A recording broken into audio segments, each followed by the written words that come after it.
অস্ট্রেলিয়ায় টেস্ট খেলতে যাওয়া বাংলাদেশ দলটার কারোরই আগে সফরে গিয়ে টেস্ট খেলার অভিজ্ঞতা নেই।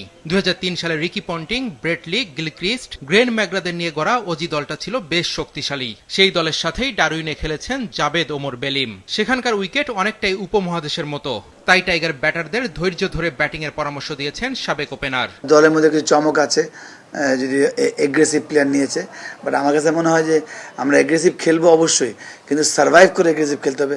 মাথায় রাখতে হবে টেস্ট ম্যাচ, ঠিক আছে? হয়তো আমরা আমাদের জোনের বলগুলোই মারবো, এগ্রেসিভ মানে হয়তো টি20তে আমরা এগ্রেসিভ খেলতে হবে, কোনো চয়েস থাকে না।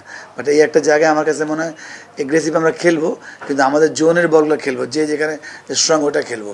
ওরাও হয়তো এটা একটা মেন্টালি, দেখেন ডারউইনে আমি হয়তো অনেক বছর হয়ে গেছে খেলেছি, অতটা পার্ক বা এরকম এত স্ট্রং বাউন্স হবে না, হয়তো একটা বাউন্স হবে আমাদের দেশের চেয়ে, কিন্তু মেন্টালি এখানে একটু ইম্পর্টেন্ট, নিজেকে ট্রেনিং করাটা। 2003 সালের বাংলাদেশ আর এখনকার দলের মধ্যে অনেক পার্থক্য আছে।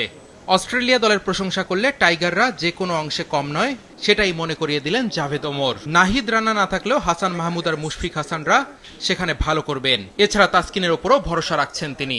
ওই সময় অনেকগুলো কমেন্ট সহ্য করতে হয়েছে, খেলতে হয়েছে, খেলে প্রমাণ করতে হয়েছে।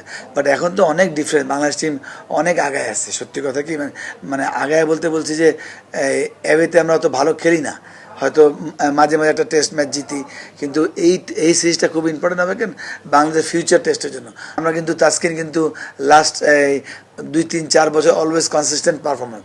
হ্যাঁ, রানা একটা আমাদের একটা কি বলে বাংলাদেশ টিমে মানে একজন এত 150 কেজে কনসিস্টেন্ট বল করে বা সাকসেস উনি, ওইটা রানার জন্য যেমন ভালো হতো অস্ট্রেলিয়া ট্যুর, আমার জন্য ভালো হতো। বাট এটা আপনার পার্ট অফ গেম, আপনার অনেক বড় বড় প্লেয়ার এরকম মিস হয়ে গেছে। ওয়াকার ইউনুস 92-তে পিক ফর্মে ছিল।